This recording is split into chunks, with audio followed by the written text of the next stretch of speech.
राजस्थान के एक छोटे से गांव में एक पुराना कुआं था, जिसे डाकिनी का कुआं कहा जाता था। इस कुएं के बारे में गांव वालों के बीच डरावनी कहानियां मशहूर थी। कहते थे कि कुएं में एक डाकिनी का वास है, जो रात को वहां से गुजरने वालों की आत्मा छीन लेती है। दिन में गांव वाले उस कुएं के पास जाने से भी डरते थे। गांव के एक युवा लड़के अर्जुन को इन बातों पर विश्वास नहीं था। वह साहसी और निडर था। उसे लगता था कि यह सब गांव वालों के डर और अंधविश्वास की उपज है। एक दिन उसने अपने दोस्तों से कहा, मैं साबित करूंगा कि इस कुएं में कुछ भी नहीं है। आज रात मैं उस कुएं के पास जाऊंगा। दोस्तों ने उसे रोकने की कोशिश की, लेकिन अर्जुन अपने निर्णय पर अडिग था। रात गिरते ही वह अपने हाथ में एक लालटेन लेकर कुएं की ओर चल पड़ा। पूरा गांव खामोश था और हवा में अजीब सी सिहरन थी। जब अर्जुन कुएं के पास पहुंचा तो चारों ओर सन्नाटा था। वह कुएं के पास गया और झांककर अंदर देखने लगा। पानी का कोई नामोनिशान नहीं था।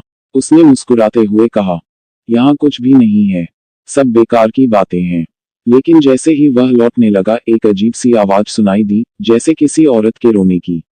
अर्जुन ठिठक गया। उसने चारों ओर देखा, लेकिन कुछ भी नहीं था। तभी उसे लगा कि किसी ने उसके कंधे पर हाथ रखा है। वह पलटा, लेकिन वहां कोई नहीं था। अर्जुन ने हिम्मत जुटाई और दोबारा कुएं के अंदर झांका। इस बार उसे पानी में एक धुंधली परछाई दिखाई दी। वह घबरा गया और पीछे हट गया। तभी एक तेज चीख सुनाई दी और उसके सामने एक डरावनी आकृति प्रकट हो गई। वह एक औरत की आकृति थी, जिसके बाल बिखरे हुए थे, आंखें सुर्ख लाल थी और वह हवा में तैर रही थी। डाकिनी ने गहरी आवाज में कहा, क्यों आए हो यहाँ? क्या तुम्हें अपने प्राणों की परवाह नहीं? अर्जुन कांपने लगा। उसने कांपती आवाज में कहा, मैं यह साबित करने आया था कि यहाँ कुछ नहीं है। कृपया मुझे छोड़ दें।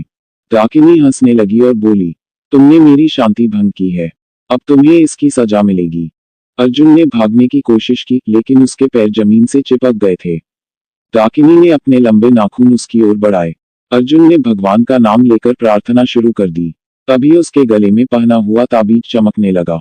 ताबीज की रोशनी से डाकिनी चिल्लाने लगी और गायब हो गई। अर्जुन ने इस मौके का फायदा उठाया और वहां से भाग निकला। वह हांफते हुए अपने घर पहुंचा और अपनी मां को सारी बात बताई। उसकी मां ने बताया कि यह ताबीज उसे उसके दादा ने दिया था, जो बुरी आत्माओं से उसकी रक्षा करता था। अगले दिन अर्जुन ने गांव वालों को अपनी आपबीती सुनाई। सबने उसकी बात ध्यान से सुनी और कहा कि यह डाकिनी की कहानी सच थी। गांव के बुजुर्गों ने उसे बताया कि कई साल पहले एक औरत को इस कुएं में धोखे से धक्का दे दिया गया था। उसकी आत्मा वहीं फंस गई थी और तभी से वह बदला लेने के लिए भटक रही थी। गांव के लोगों ने मिलकर उस कुएं को बंद कर दिया और वहां हवन कराया। धीरे धीरे कुएं की डरावनी कहानियां भी खत्म हो गईं। लेकिन अर्जुन कभी उस रात को नहीं भूला। वह जानता था कि भूत प्रेत केवल अंधविश्वास नहीं होते, बल्कि कभी कभी सच भी हो सकते हैं। शिक्षा: यह कहानी हमें सिखाती है कि हमें अनदेखी ताकतों का सम्मान करना चाहिए और अंधविश्वास और साहस के बीच संतुलन बनाए रखना चाहिए।